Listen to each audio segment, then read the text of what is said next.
Why, hello everyone, and welcome back to another episode of Voice of the Rings, a LOTRO update! And today we're going to be covering the new 64-bit servers are coming soon, the official announcement by Standing Stones. Alright guys, so I just want to let you guys know real quick right off the bat for this video is we do not have the date yet. Okay, so they say right here we are not ready to announce the release date for the transfers of the new game world, but we're going to talk about things and go through things right now here in this video. So I hope you will enjoy and join me. Don't forget to like and subscribe if I do earn it. All right, guys. So again, I love this artwork that they picked. It's fantastic. We have brand new servers coming, which we're going to be transferring to. This is going to explain something. I will link this article in the description so you guys kind of know. You know, in these update videos, I talk a wee bit faster than I usually do on this channel because there's a lot of information to get through, and realistically, we don't want to sit here all day. All right, so here we go. The new 64-bit servers. That's a tongue twister. The Lord of the Rings Online is excited to announce that 4 new servers will make their debut on dates coming soon. 2 of these servers are based in the United States, and 2 of them are based in Europe. By the way, they are in Las Vegas and Amsterdam, just so you know the exact locations of the new server banks. The original 10, which were 5 European-based, 5 Europe servers and 5 American servers, they were all in New Jersey, North America. So now there's going to be some official special ones for Europe. But again, to my European friends, if you still want to play with us on the NA server, you're welcome to join us on the server Glamdring for my Kinship Voice of the Rings, so everybody knows. With the inclusion of our existing 64-bit access VIP servers called Angmar Mordor, will now have 6 64-bit worlds to give you faster and best in-game experience possible and grow us into the future for the game.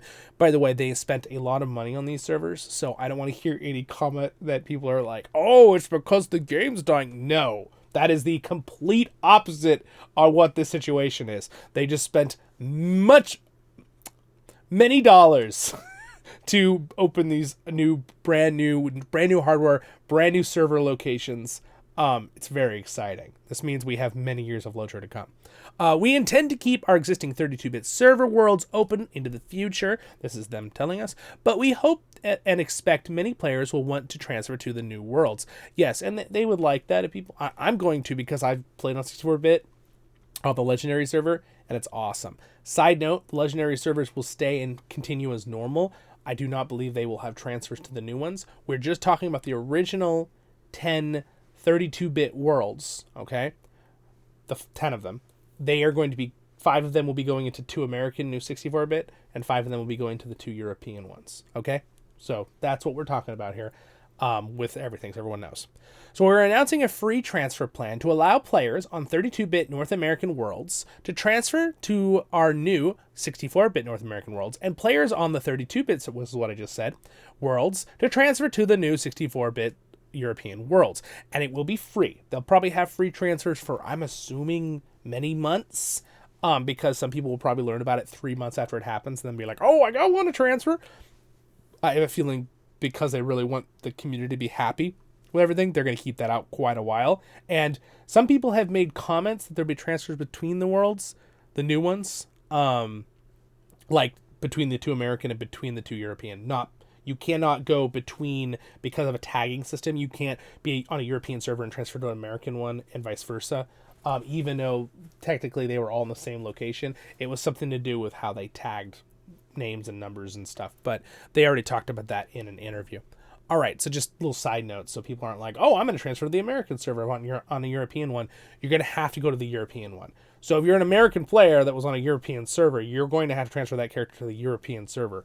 So that could be I don't think the ping will be as big as some people are worried about with that, and vice versa with it being moved slightly across the United States to Las Vegas, because the 64-bit servers are so much faster. A lot of the lag people tend to get is because the 32-bit is taking a while to send you information. The 64 will be so much faster that I don't think for a game like Lord of the Rings Online, it's really going to make a big difference with a distance increase of ping by very much. I could be wrong. It could be your internet where you are. It could be something in between you. It could be your own house's internet. There are many variables to this equation, but in my personal feeling on it, the 64-bit servers are going to be astronomically better. in many ways. And I've already played on the 1. It's insane. I didn't think I'd notice a difference. There's a difference. Moving on. All right, here are the details. Starts date A. All right, so they haven't put a date yet, but they're just saying the first day, basically, I think. VIP subscribers, people who pay subscription, will be able to log into the game world to access the character creation screen on the destination world and secure up to 3 names per 64-bit world of their choice. VIPs will not be able to log into the game world to play, or be able to transfer their existing characters. This is the first day. But they can create characters with their desired names, and then later rename their transferred character to the preferred name. So, for example, like I might go on there and say my Voice of the Rings name, right? Guys, and let's just be nice. Don't take people's names, okay? All right. That kind of thing. And when I move my Voice of the Rings character over, he's going to get a little dash number 1 on his name. What I'll do is, when that happens, if your character moves, you get a little dash 1 because someone else has the name. They give you a little rename thing in your inventory. They will have customer service if somebody does like grief and take your name. I don't really think that's going to be an issue in the Lord of the Rings online community. Everyone just make your original names. Don't be going and taking other people's names or making new ones. Just take your original names. So then we don't have an issue there. But there could be a cross thing. Someone has another server. But even then, there's so many, I think it'll be fine. But you can talk to them and then they can get it fixed. If they see you had a character that was 150 with the name and now someone has a level 1 who never had the name, they'll know. And then you can rename it. Or you can just use you can delete the character you were holding the name, right? Because you're going to be able to pick 3 names. Don't want to confuse people. The first day for VIPs, at least, subscribers. And when they pick their 3 names, when they move over their characters the next day, their original character will have a dash 1 and a rename thing. What you'll do is you'll go onto you'll delete the character that you held the name with, that's level 1. Doop. Then you go onto your character that has the dash 1, your original character that you move over, use the rename thing to just remove the dash 1, put it back to the original name, and ta-da, you're done. Okay? So just there's some thoughts for you to keep in mind. This is the second day. Free transfers from 32-bit to 64-bit worlds will be available to all players. The new game worlds themselves will be remained closed, but all transfer tools will be enabled to allow transfers to these worlds. So basically, day 2, we're going to be moving everything. All right, so everyone do your moves, move all your characters, have things prepped. There are stuff that I will be talking about when I have a little bit more, but we'll talk about it in this video too. But when we have more dates and stuff, I will make one that's a little closer to when it's happening. For you guys as well. So some of the things like housing and things like that. I have talked about it already in other videos, by the way. If you need it, you can go back and watch those.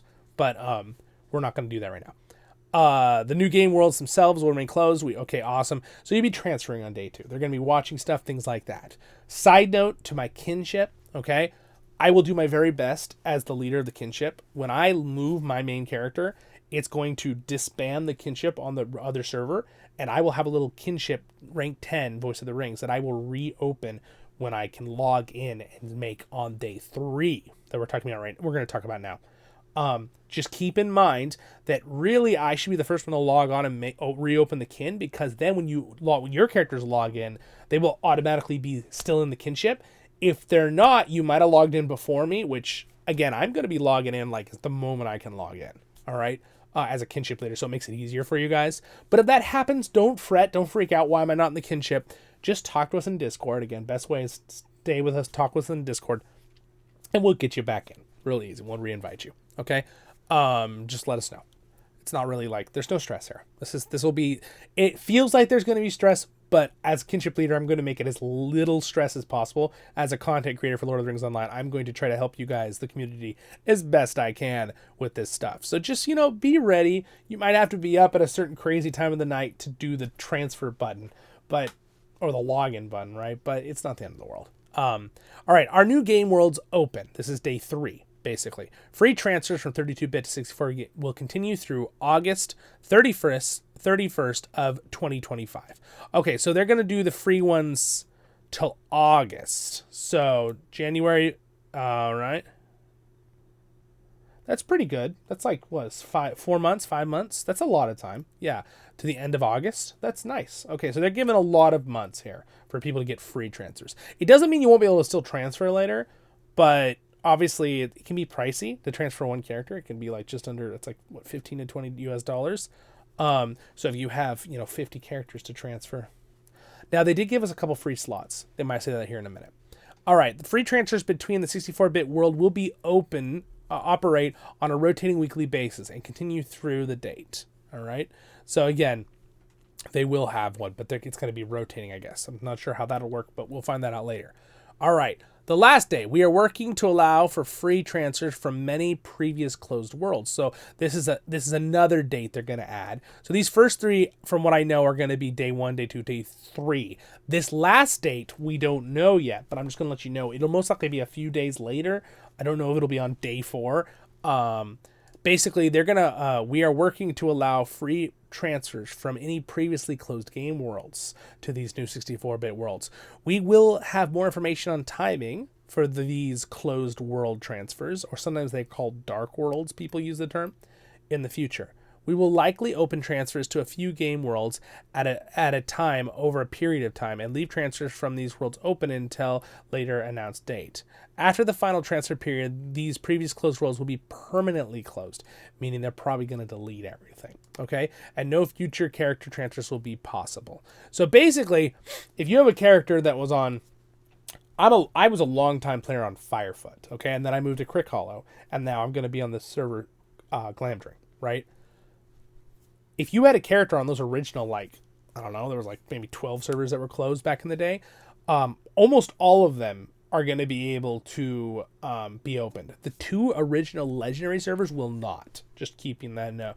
That's Anor and Ithil, I believe, off the top of my head. I think it might say it right down here. But so keep that all in mind. You can, not have an issue there. But you can come and get your characters you might have lost from 8-9 years ago. If you were a player back then and you're like, oh, I lost all my characters. Yeah, I didn't know they were transferring at the time, which I understand. That happens. They did give a lot of time back then. But, if you're busy with school or work, that happens, right? So great chance again to get your original characters. What do I need to know about these 64-bit worlds? We are opening 2 regular game worlds and 2 roleplay focused worlds for North America and Europe. The worlds are NA Glamdring, which is the server we will be on, Voice of the Rings Kinship.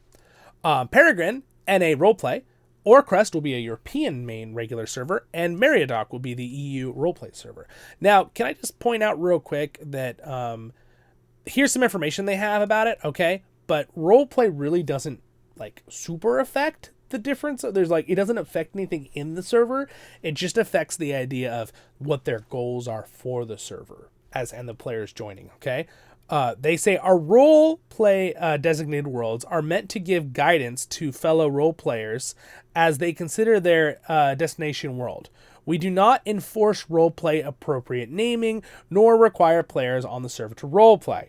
Anyone can play on these worlds, similarly to how things are now on Landerval and Laurelin, okay, which are the 2 older ones that were kind of like that. So again, you can roleplay, right? But just so you guys know, on Glamdring, our kinship will roleplay too. So it doesn't mean we can't roleplay on Glamdring and Orcrest. Okay, so just keep that in mind. I personally, my feelings on this just a little bit is I almost wish we could have had one giant world for Europe, one giant world for North America. But I think it was wise for them to do a split just because some people really like having a certain type of the roleplay environment, right? I totally understand that. I also do like the roleplay stuff. But we're going to be doing that on Glamdring anyway as well, my group. But yeah, so just keep that in mind. So it does make a difference, to an extent with what they want the goals to be of the server. But these are all going to be identical 64-bit upgraded servers, all 4 of these. All right, just 2 of them are in Europe, 2 of them are in North America. These new 64 worlds in addition to our existing worlds. So Angmar, which is still in, I think it'll stay in New Jersey, but it's a 64-bit server, unless they're going to move it over to Las Vegas too, I don't know. And then Mordor EU, which is already in Amsterdam, I believe. Those are different worlds. Angmar and Mordor have some special things that happen in them, where you get attacked by Nazgul, and there's these world bosses and stuff. That is, you have to be a subscriber to be in those 2 worlds. Those have they've used those as test worlds to set up for these new worlds coming out. Okay. Cool. All right. So, but you will not I do not believe they're giving free transfers from them. Angmar and Mordor are special Vale of the Nine Worlds, where transfers to the worlds are not enabled, and players start fresh with new characters. You can read more about it here. So there's a comment there. But I already said more about that. All right, what do I need to know about character transfer? Sweet! They're going to show this. I showed this in a video the other day. But let's go ahead and cover it real fast here, and hopefully not make this much longer here. You will transfer your characters through the game launcher. After entering your username and password, you will see a transfer button. All right, the button on the launcher. Press it and select from the game character worlds, blah, blah, blah. Again, you can kind of read this yourself and walk through this. So I'm not going to do all this right now in this video. Let's see if there's any more relevant information besides this. This is good to know. If you have more storage in shared escrow, shared storage, or other storages that you have available to interact with due to account limits, everything will transfer over. And the relevant storage will be in withdrawal only state until the thing. So there's a nice little information. So if you move items in all these storages and it overflows your storage, they're saying you have items interact with due to account limits, everything will transfer over. So you won't lose items. But everything that's over the cap of your shared storage will have to be withdrawn before you could add anything. Okay? So you'll have to like put it into a character's inventory or something. So you don't need to freak out and go, oh no, if I transfer from this world and this world, is it going to like overflow my storage? I think that's basically what they're saying here. I'll make sure of that later on too. But, I mean, there you go. You can read it for yourself. In preparation for the introduction of the new 64-bit server worlds, we are increasing the base number of character slots available to VIP and premium accounts. Ah, okay. Good to know. So, if you are someone who's free to play, VIP accounts active subscriptions will have access to 12 free play character slots, increased from 7. Premium accounts, which by the way, all that is it's someone who paid for 1 month of subscription at least, and then stopped and went back to free to play, they become a premium account, just so you know what that is. Premium accounts will have access to 10 player character slots, increased from 5. Character slots, free accounts, and from monster play characters are unchanged. Okay, so free to play accounts are not going to get the free slots. I said that in the stream the other day thinking they might. I was incorrect, apparently. So, correction here in this video.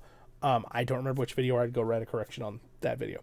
But there's a way you could get some extra character slots by just getting 1 month of subscription right now. And then you'll have them, right? And then you'll keep them. Might be a good idea, you know? Also, keep in mind that if the best way I feel to do it is you go on to their thing to pay for it, get the 3-month subscription, because instead of it being $14.99 for a month, it's like $9.90, and then you pay like $29, I think $29 US, and then you get 3 months, and then you can immediately cancel it once you signed up. You'll have 3 months, and then when it's over, you'll go to a premium account, and you'll have at least an extra 5 slots. And it would have been, then you got all the benefits of that for a little while. Keep that all in mind, or you can just do a month and have the premium later, but it's 15. I just think it's probably a better use of money to get the 3 if you're planning on playing a lot. So. What about names? If another character exists on your destination game world with the same name as your character's name will be, this is what I already talked about with you guys. We don't even do this again. It will get a -1. If a character has a -1 already existing, your name will be appended to a -2, -3. Yeah. Okay. Good to know. The reason for that is Lord of the Rings Online uses an old naming system that is just the name itself. It doesn't have like a number system like many other clients now do that are today. And it's something that can't really be changed in how the game is made. So it'll work out though. If in the case of your character's name was taken and given a numeric suffix, right, or the little dash thing, once inside of the game world, you can change your name one time for free by typing the command. So it might not be a little tiny, did I say it would be a little tiny item? It might be this command, okay? /command, change name, space, new name, and press enter. You can select any name within our code of conduct that is not already being used by another character of the world. And again, they didn't say it here, but I already let you know. Cordovan, their media manager, already told us that if there's someone griefing and who takes your name, who maybe just doesn't, being a jerk or something, there's very few people like that in the Lord of the Rings Online. I would say 99% of the community is fantastic, which is pretty amazing for a game. But, there might be someone, right? Let's try not to do that, everybody, right? Don't take people's names, please. Makes it way easier. Don't take their kinship names. Don't take their regular names. It's not funny. No one likes it. That kind of thing. I don't think that'll be an issue, but they did say if there is a problem like that and someone does that, you can contact their customer service, and they're going to be ready on the lines to basically check things from their end and go, oh yeah, you had a 150 with this name. Oh, and this person's never had that, and they're level 1 with your name. Yeah, okay, we'll give it to you. And then theirs will get turned to -1, and you'll get the original name. So just keep that in mind. They wanted to make that very clear to the community.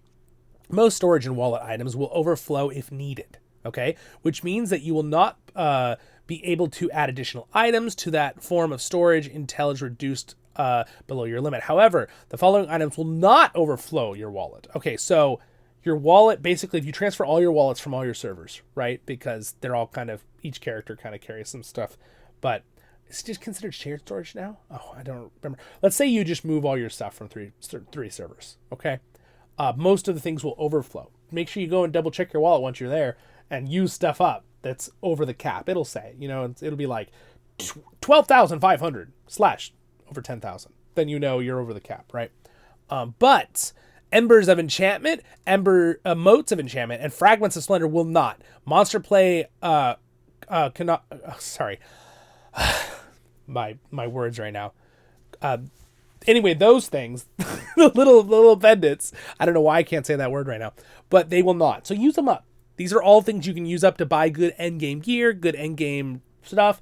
You can spend them at the Breetown Fountain. You can also spend them, I believe, at Scarhold, the dwarf place. And, of course, Monster Play, you have to go to the Monster Player. Accommodations. There, I said the word. Gee, my brain was there freaking out. You will need to spend below your server wallet. That's what I just told you. All right. Sweet. Awesome. Great. Good. Okay, temporary free transfers between new 64-bit worlds. We will temporarily offer free transfers between the new worlds. Oh, they will. Sweet. So this is something they're going to do. Remember I was just saying at the beginning? I hope they do. Looks like they're going to. The new US... by the way, I highlight things so people jumping through the video can kind of see what I'm looking at, just so you guys know. And between the new 64-bit worlds, on a weekly rotating basis date.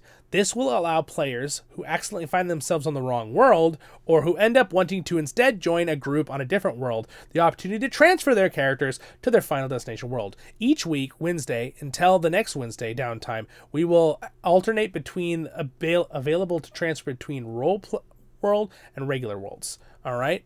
Week 1, free transfers from Peregrine to Glamdring from Meriadoc to Orcrest. Week 2, free transfers from Glamdring to Peregrine from Orcrest to Meriadoc. So, to people who might want to play with the Voice of the Ring Kinship, and this is just a side note, and let's say by mistake, or you transferred to Peregrine, all right? On week 1, you could transfer from Peregrine to Glamdring, all right? And then the second week, let's say you wanted to go from Glamdring to Peregrine, for some reason, you could transfer from Glamdring to Peregrine, right? So these are option opens. This makes it way less stressful for all of us, right? If we feel like we didn't pick the right world or something, or you realize you have friends on another world and you're like, oh my gosh, I can't believe I didn't realize my one friend group was traveling there and I went to the wrong place. You can fix that, okay? But again, if you want to play with us, we're going to be on the server Glamdring, and it's very hard to move such a big kinship, so we will be on Glamdring. There will be very, very little reasons why we would transfer over to the other server that would cause way too much chaos. So that's why I did it so far ahead. We're going to Glamdring, guys, to my kinship, okay? And if you want to play with us later and you realize you're on Peregrine and you really want to play with, us, Voice of the Rings kinship on Glamdring, join us, or you want to be part of the Alliance in another kinship on Glamdring, part of our Free People's Alliance, which I just announced in another video, by the way, if you'd like to check that out. I'm kind of hosting a group to make the Glamdring server as best a community as it can be. The other servers already have wonderful people hosting things, so I'm just trying to help with Glamdring. You could always transfer on the first week from Peregrine to Glamdring if you had that made mistake. And again, for the European servers as well. Cool. I'm glad they're doing that. That makes a lot less stress for everybody. What do I need to know about the kinship transfers if I'm the kinship leader? All right, this is important. I already made a couple comments in the video about it, but let's just go through it really fast. You should not disband your kinship. Kinship leaders must abandon or sell their kinship house before they can transfer. Kinship leaders should sell, this is what I need to know too, sell their premium kinship houses in order to have 100% sell the premium kinship houses. Again, this is for kinship leaders, not your regular house, okay? Order to have 100% of the rights costs of your kinship returned to them. The rights will be returned to you as an item in your inventory. Kinship leaders should abandon their classic kinship houses, which is what I'll have to do for our kinship, prior to the character transfer. To abandon or sell your kinship house, open your character panel, blah, blah, blah, it tells you how to do it. You can check this for yourself and read this for yourself. And you can see they show you right here where to go and the different locations. And then you home you want to abandon and then sell this property, you'll get the rights. And you have to type in the street name, blah, blah, blah. We will talk about all that in a kinship meeting before we transfer. Okay, so no one freak out on my kinship. Again, you can read this for yourself if you're a kinship leader or someone who wants to know as a kinship member. When transferring a character who is a kinship leader, the game will disband the kinship on the former world and form the kinship on the new world, complete with all its history data. Players who were in the kinship will automatically be added to the kinship on the new world if they decide to follow the kinship leader and transfer with them. Again, no obligation for anyone, but I think most of you are planning to go to Glamdring with me that are in our Kinship Voice of the Rings. But there you go. Now you know. Note that kinship leaders should be the first character in the kinship to log into the game. It doesn't sound like we actually get a little transfer letter. It sounds like it automatically is just all fixed up. That's cool. That's good to know. So scratch what I said at the very beginning of this video with that. Use this. Always believe what the main devs say. You know, they know the stuff, guys. We believe them over everybody. If a kinship member logs in prior to the kinship leader, the member will be removed from the kinship, since the new kinship is not yet established in the world. Please coordinate with your kinship leader the timing and transfer. Again, I will coordinate all of this with you, and I also, and again, the kinship leader can simply reinvite you if this happens. All right, not the end of the world, but I will try to be on as fast as I can when it's official to log in. All right, but again, let me talk to you guys in Discord and stuff about that. Bound items in the kinship house will be returned to the owner. Unbound items will be placed into the kinship leader's personal house storage or escrow, depending on the item. Any remaining So again, if you're staying with me, I'm happy to hold on to your item if it's not a bound item to you. If it is, it'll go to your characters, all right, on the regular world and then transfer with you. But I will get them in my inventory otherwise. But we'll talk about that before we transfer. Again, for my kinship, and if you're a leader, kinship leader, you might want to talk to your kinships. If you have an item that you really want to take and hold on to your inventory, we'll get that for you. You can go grab it out of the kinship house, that kind of stuff. All right. But we'll talk about that. We know not everyone will be able to get the same house in the same location on the same former world, being the neighborhood. But we'll have this. We'll be able to get the same houses, just about the neighborhoods.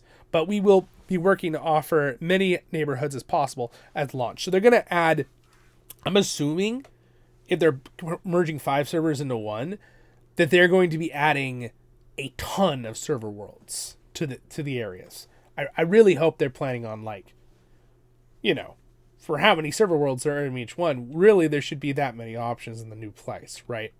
I don't know if that's listed to that many, but I bet you they're going to do a lot.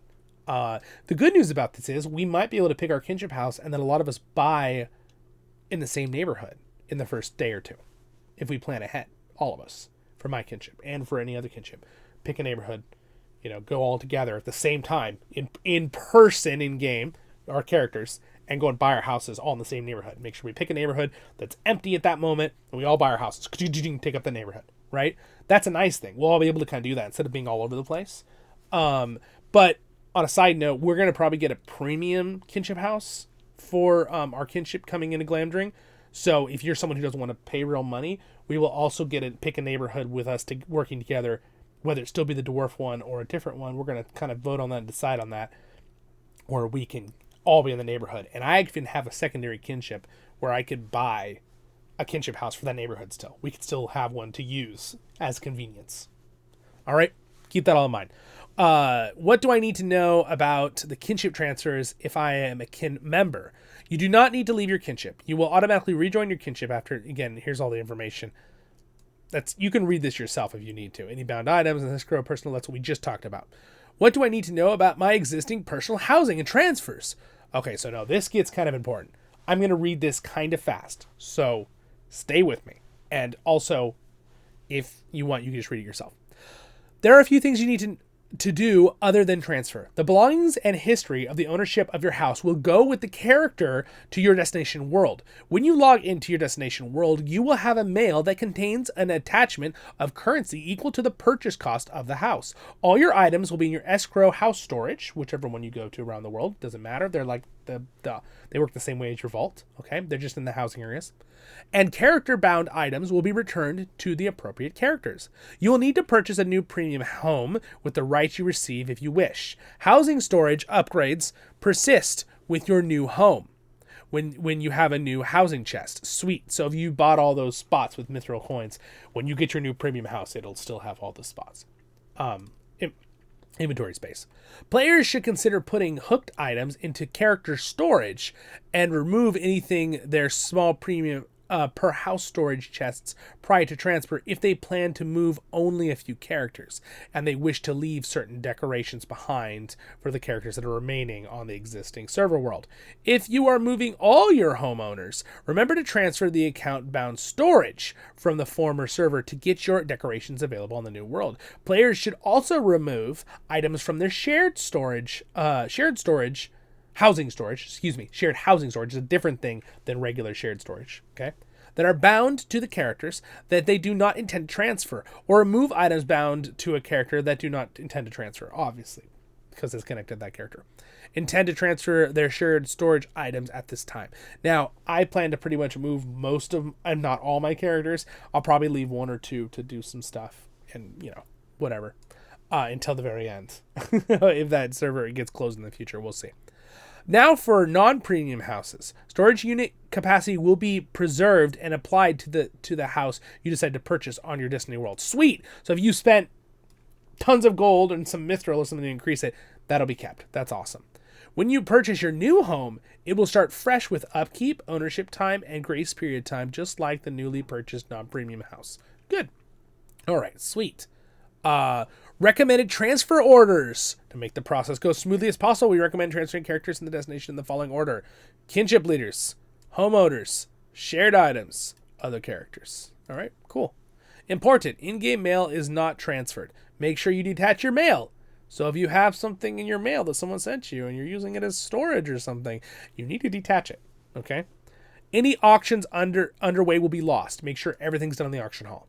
Your progress on legendary item reward track will not be transferred. Please claim all your rewards. Okay? Your friends and ignore list is not preserved. So join Discord, guys. If you're someone who's not in our kinship and wants to hang out with us still in Glamdring, please join my Discord. All right? The one right down there. You go to the voiceoftherings.com right down there, and then you go in there, and then go to the one that says main Voice of the Rings Discord. Okay? That's the one. Not the Glamdring server. That's a special one for leaders. The Discord that's for the main Voice of the Rings Discord. A note about players versus monster players transfers. Monster player characters will be available to transfer for free to these 64-bit server worlds, and player versus monster player gameplay will be enabled on the new worlds. Sweet. Cool. All right, good to know. Lots of questions here. You can go through them yourself. We've covered this pretty thoroughly right now. So this is basically kind of going back over what they said.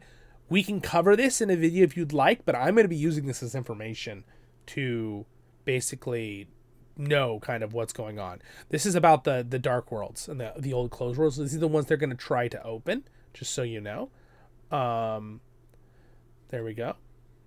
Cool. All right, we did it. We did it in 30-something minutes. All right. Have a great and wonderful day in Middle-earth. Thanks to my patrons. Thanks, Rev, for being Royal Guardian.